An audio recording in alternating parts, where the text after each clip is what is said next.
Hi, good afternoon. This is Charlotte Pierce, producer of Face the Book TV. We have returned to the airwaves, the internet waves. We were producing shows about 8 years ago, and we we took a break to do some other things, and now we're back. And I'm joined here today by Eddie Vincent, and let me put them on here. Eddie Vincent, Sean Anderson. Eddie is president of IPNE, the Independent Publishers of New England, and Sean is the president of the League of Vermont Writers. Hi, guys. Hi, Hello. Charlotte. Hi, Charlotte. How are you making out in the new reality? Well, it's challenging. Trying to Yeah. come up with creative ways of letting people know we're Yeah. out there. And you're up in Maine, Eddie. That's right. Yes, Yeah. yes, I'm near Farmington, Maine. And what's your company and what do you publish?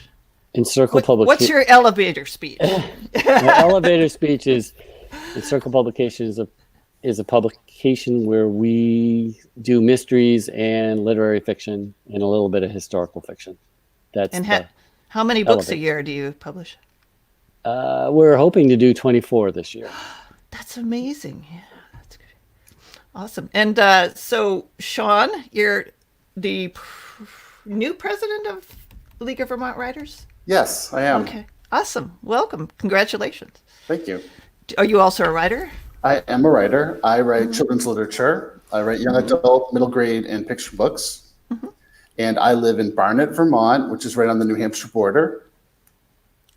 Well, welcome. And do you have your own publishing company, or do you have a outside publishing company? I do not. I'm currently looking for an agent.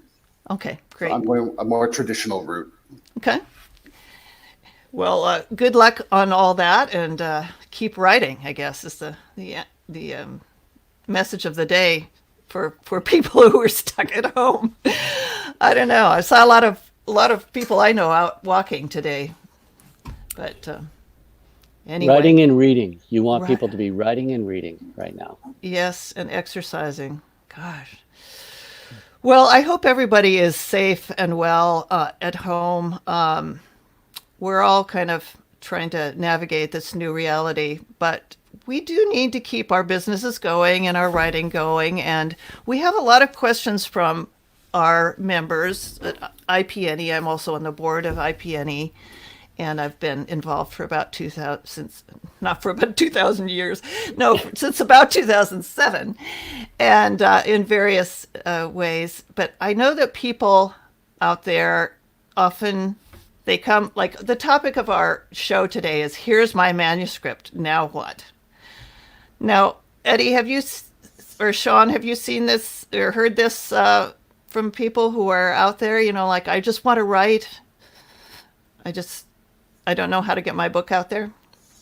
Oh, I definitely hear it. The League of Vermont Writers has all different genres and types of writers. And some people do show up at our programs and say, here's the book, now what?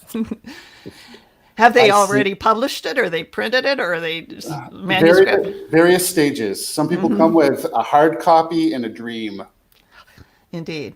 I Eddie? see that a lot online with the groups that I belong to, especially the self-publishing groups. Like, okay, I've got this manuscript, now what? I see that all the time. Yeah. So what would you tell somebody who came like to a meeting and said, here's my printed book or my manuscript in a binder or something. What should I do next? Or is there a difference between those two? If it was me, I would ask them what their goals are. Do they want to be published traditionally, or do they want to self-publish? That's the starting point for me. Okay. Yeah, definitely. There's definitely advantages to both, and there's challenges to both. And I really encourage people to really think about it, what their goals are, and to choose the right path. Okay. And if they're already printed, often my experience, my publishing clients have said, or have come to me with a book that's just not quite aligned with the quality out there that you you can achieve if you work hard enough, or if you have a traditional publisher, right, Eddie? Well, yes, what you're saying is true, but depending on what your goal is, if you are trying to be published traditionally, like what my publishing company does, you need to follow the guidelines and submit to different publishers in your genre. You can find that in publishers. I can't think of the name of it, but there is a magazine out there that you can find. Publishers Weekly? No. Oh, I knew you were going to say Digest. that. Yeah, I know what you mean. Though. There is a couple of them out there. If you Google it, you will find it. That will give you the breakdown on how to submit to different publishers. You need to find your genre and who's looking and how they submit, because some publishers don't want to be submitted to if you're not represented by an agent. So that becomes another question. Do I need an agent? Do I not need an agent? So you have to look at that. Anything to follow up on, Sean? Definitely dig deep into those submission guidelines and definitely follow them to the letter. That can really instantly decrease your chances right from the start. So I really encourage people to do their homework, whether it's a publishing company or an agent. You have to follow the guidelines. Right. And should they have it edited? Like no typos? Like, should they expect to have it in pretty polished shape? If you're submitting to someone like myself, a small publisher, independent publisher, absolutely have it edited. We will do an edit, but you definitely need to have it polished before you send it out. Good. Anything to add to that, Sean? Yes, definitely. Don't expect a lot of editorial work at that page. It should be pretty buttoned up. Yeah. Okay. What about, should authors be sending their books to reviewers, or will the publisher do that? Or, I guess it depends on whether you're publishing your own book or someone else is publishing your book. But I've heard that publishers aren't doing that as much. What's the reality? The reality is, I see it. It's kind of falls on both parties. There are some review services that only publishers really get anywhere with, like Publishers Weekly, Library Journal, things like that. But Kirkus Review, you definitely, an author should be sending to them and things like that. There are a lot of places to send reviews. The question is, are you willing to pay for them, or are you hoping that someone will say, yes, I'll review your book? So that's something to clarify with your publisher before you really get started. Yes. Whether they're going to do that or not. Yes. Yeah.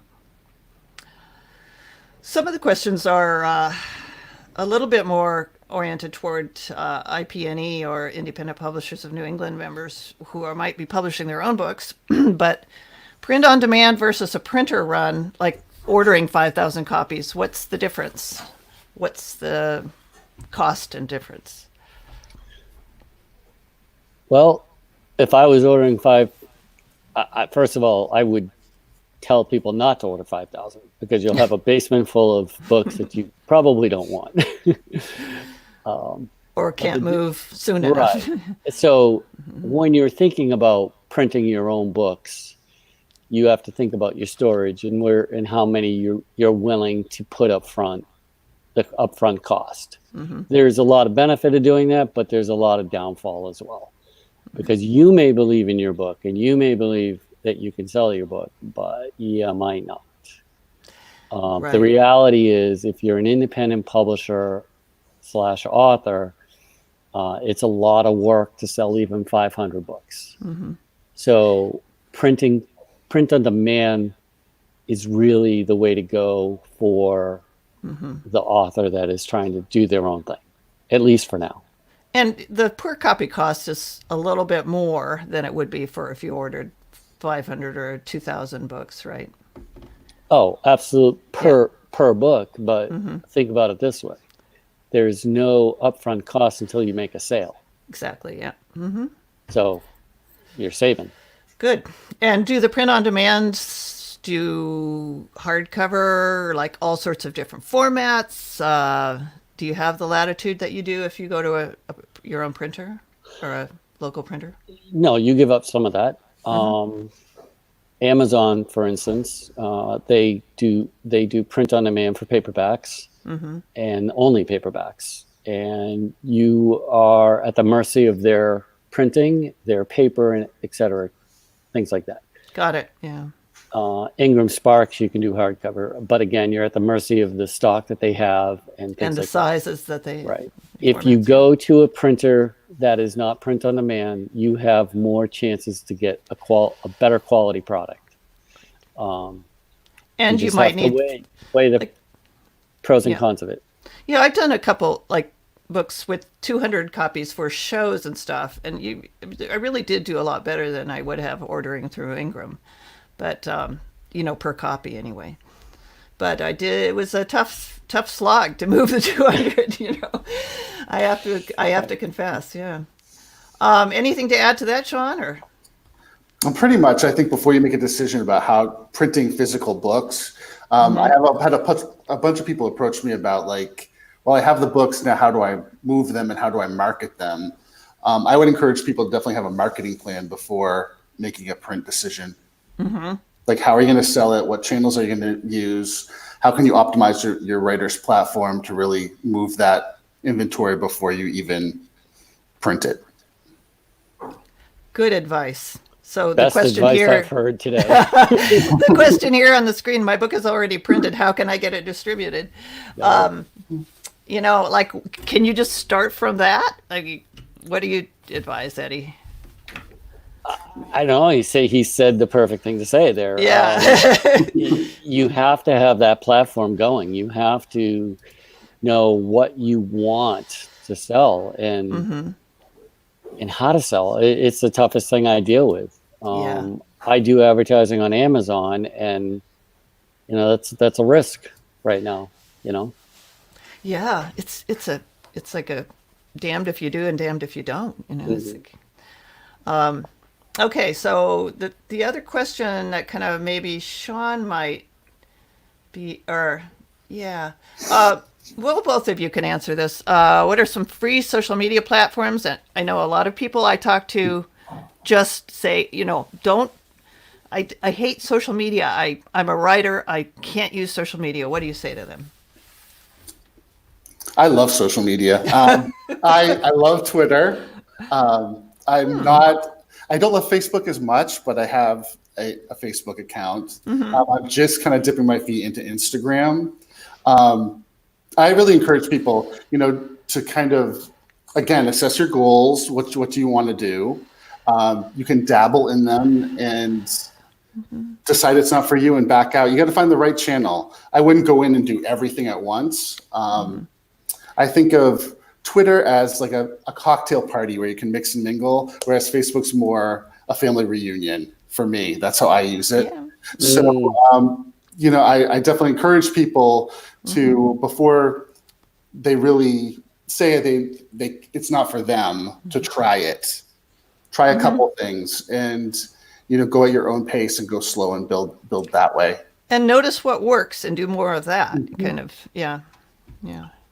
Yeah, I use Instagram, Twitter, and Facebook presently to do our advertising. Yeah, for Encircle Publications. Yes, for Encircle Publications. And I know IPNY has a account or a page and a group on Facebook, which are, they're pretty active, and it's a great way to get the word out. We're actually live streaming to Facebook right now, and also LinkedIn and YouTube. But I just wondered, Sean, Twitter, I haven't discovered how to get traction on Twitter. Like, how do you do that? Like, do you post on other people's, support them and then? I think it's a great social media platform because I think, and I know there's a lot of negativity out there, especially with politics and the current situation. I'm very focused on building my writers community on Twitter. So it's all about writing. I think you can definitely connect with people a little bit more intimately. On Like Twitter? I think 6 degrees of separation is actually more like 3 or 2. Like if you're reading, comment on what you're reading, and sometimes even the author will weigh in. I've connected with some of my favorite authors on Twitter, and just by reading and talking about books. So you kind of interact with other people and don't say like, buy my book. no, I would definitely like. And there's all kinds of websites about how to market on Twitter. They say it should be like, maybe 1 out of every 10 posts should be about your book and promoting it. Got it. By encouraging other people and really promoting other authors, people will instantly return that favor for you when you have your book out there. There's a lot of celebrations of book birthdays on Twitter. There's a lot of promotion of events in local communities and all over New England. I just think I personally, it's just the one that I connect with. I know that from a League of Vermont Writers standpoint, a lot of our members are very active on Facebook, and there's a growing number on Instagram. So I think Instagram is another place where I really need to dig in and explore that. Well, Yeah, I think Instagram. Are you on Instagram, Eddie? I am. I'm on Instagram, and Circle Publications is on Instagram. So I posted something the other day, and like a minute or two later, I had people liking it. Now, granted, my likes are still only in the teens. I don't get hundreds. But there is a definite big Instagram marketplace there. Depending on how you do your hashtags, you find new people all the time. Right now, I think I have 114 followers. A month ago, I had maybe 80. So it does work. You just have to put some thought to the way you post. And hashtags are important. Well, that, and now you can also do @. So like at Charlotte Pierce or but you need to kind whoever. of do some homework where you go and you have to find the address of the person that you want to tag, right? Not necessarily on Twitter. What Well, I on do Instagram, I mean. I mean on Instagram. What I do is every post I put on Instagram, I now hashtag Oprah Winfrey. Not because I think Oprah Winfrey's going to see it, but her people, the people that subscribe to Oprah Winfrey might. Do you notice that working? I don't know. But that was a hint someone told me once. Yeah, hashtags are magic. They're magic. Yeah, that's a great idea, though. There's a lot of apprehension over hashtags. I know that with our membership. I know. It comes up in every meeting, like, oh no, these hashtags, how do I do it? And I encourage, when you're on a social platform, just enter in some hashtags that you think might really work for your book. And you can connect with some really deep communities. I've noticed that I do podcast production as a service, and I also have a podcast that's about rowing.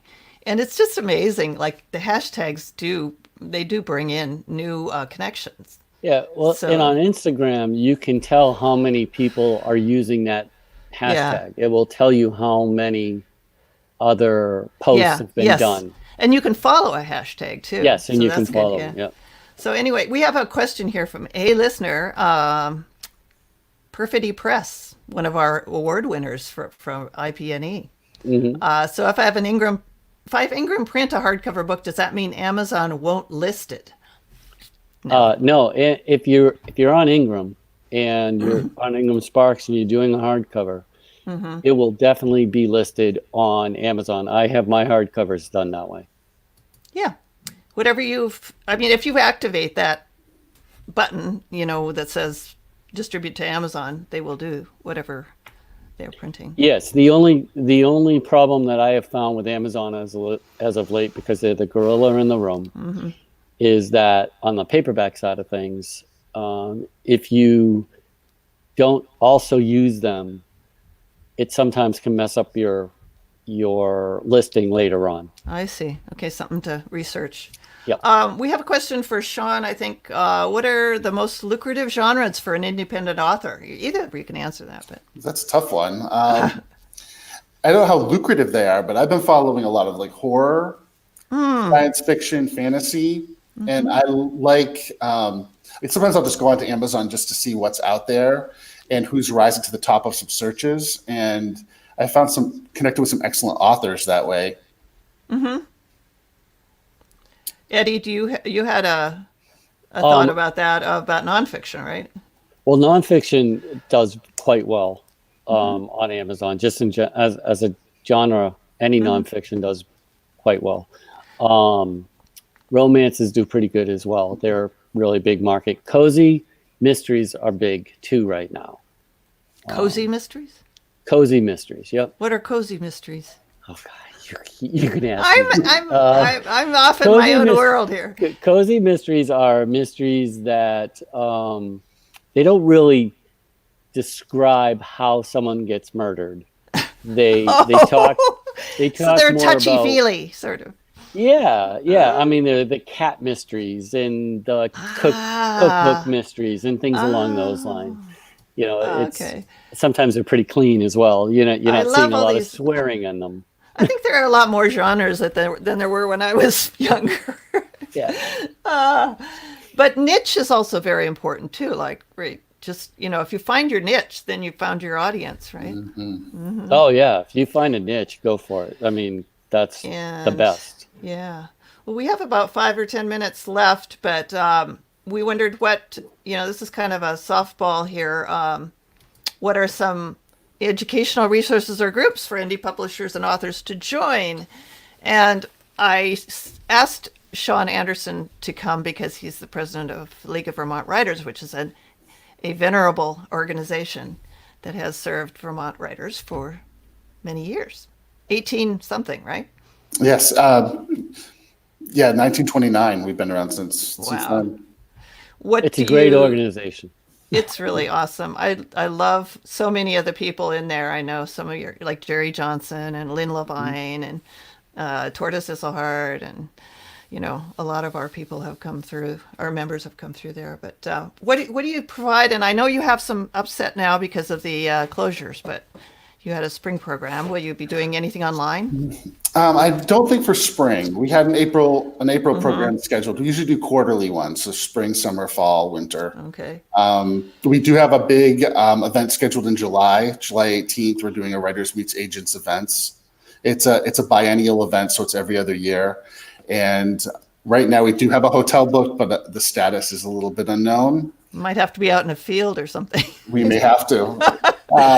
So we have our quarterly programs, and personally, I love the League of Vermont Writers because it's our local Vermont writing community, and I also volunteer and am active in a national organization, Society of Children's Book Writers and Illustrators, which I love. So.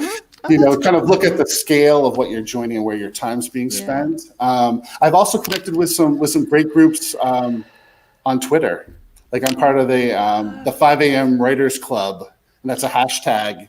And I've connected with people that way, and it's a very supportive group. Well, that's good to know. I'm gonna take another look at Twitter. I put something up, and even if it's not like by my book, it's there's zero clicks, and I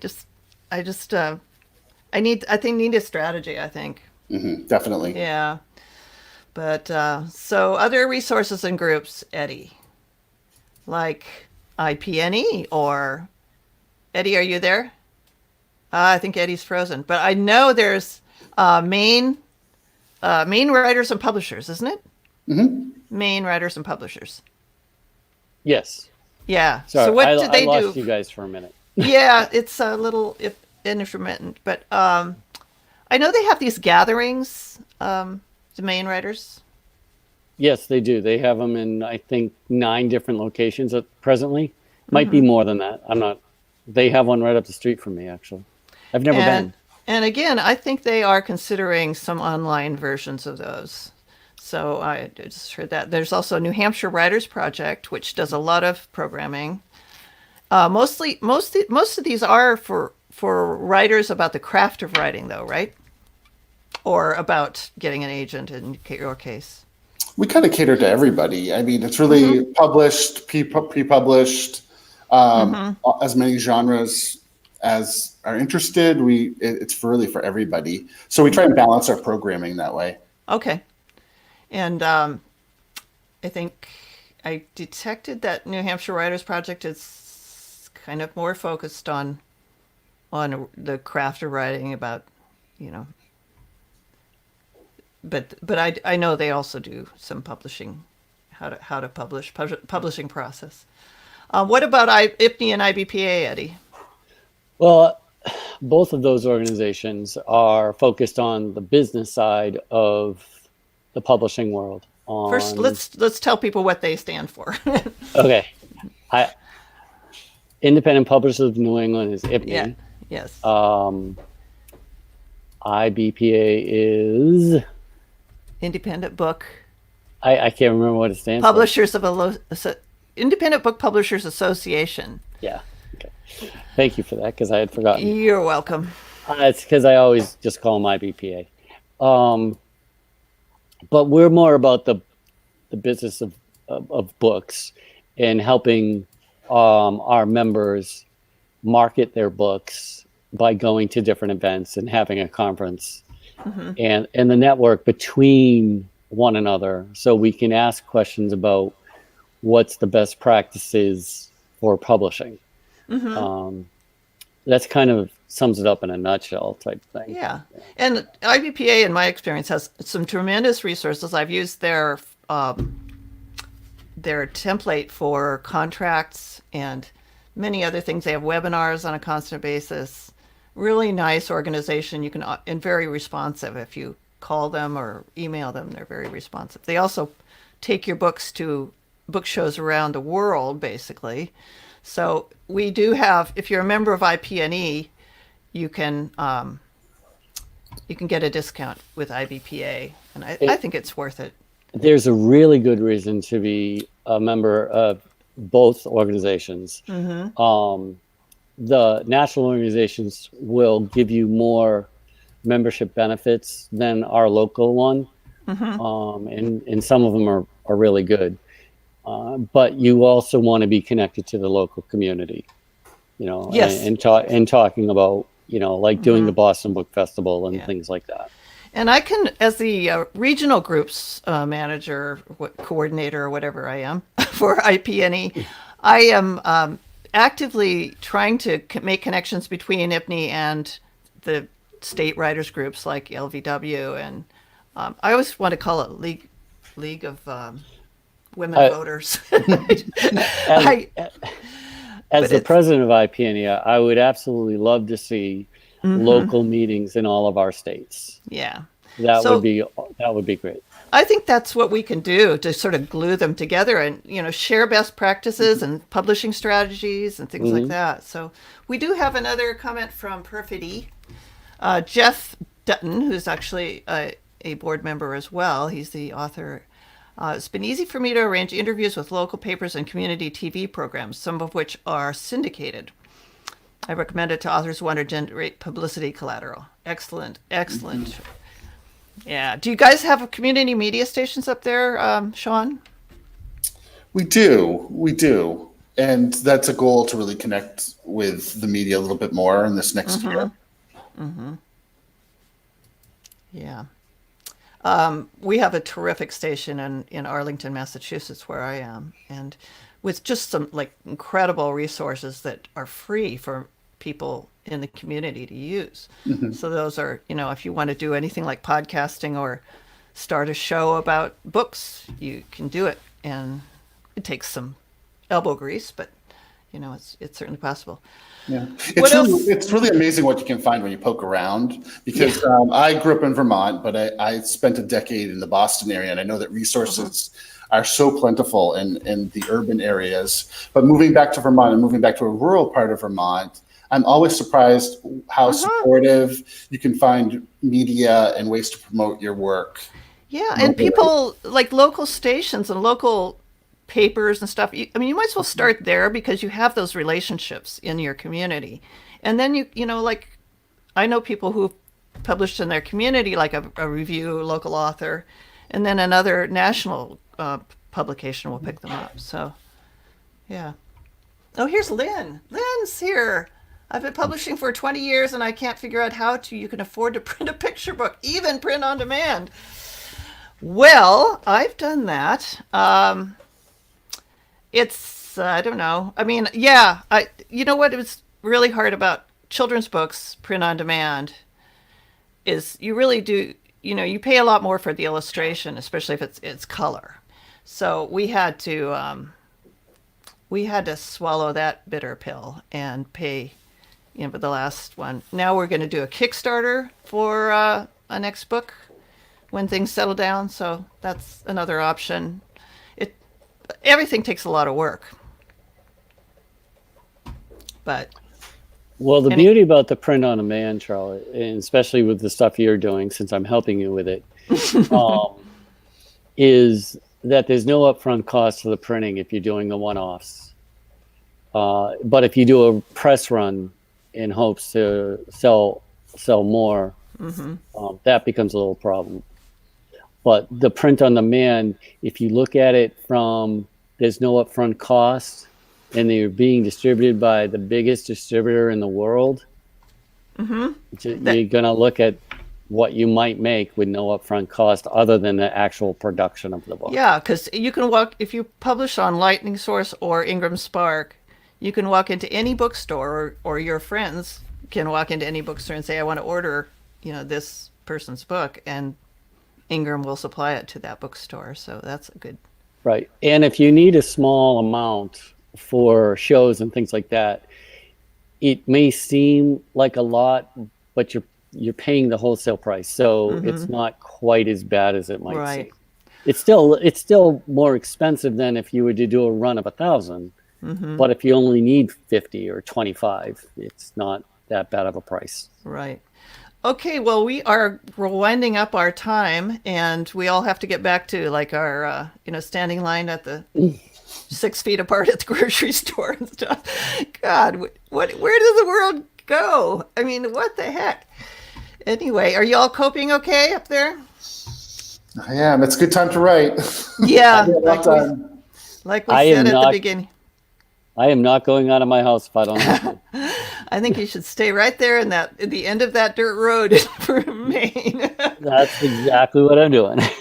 Good for you. And so, any last words on the podcast here, and we'll hopefully join. Make this a regular thing. But well, thank you for having me. This has been great. Yeah, it's so great to see you both. Yeah. Yeah. No, thank you for having us. Yeah. So we'll do it again. Send in your questions and topics. And if you want to be on the show, this is called Face the Book TV, and we want to hear from the people out there what they want to know, what their challenges are, what their educational needs are. So it's going to be driven by our audience. Okay, guys, thank you so much for coming. All right, thank you for having me. See you next time. Take care. Take care.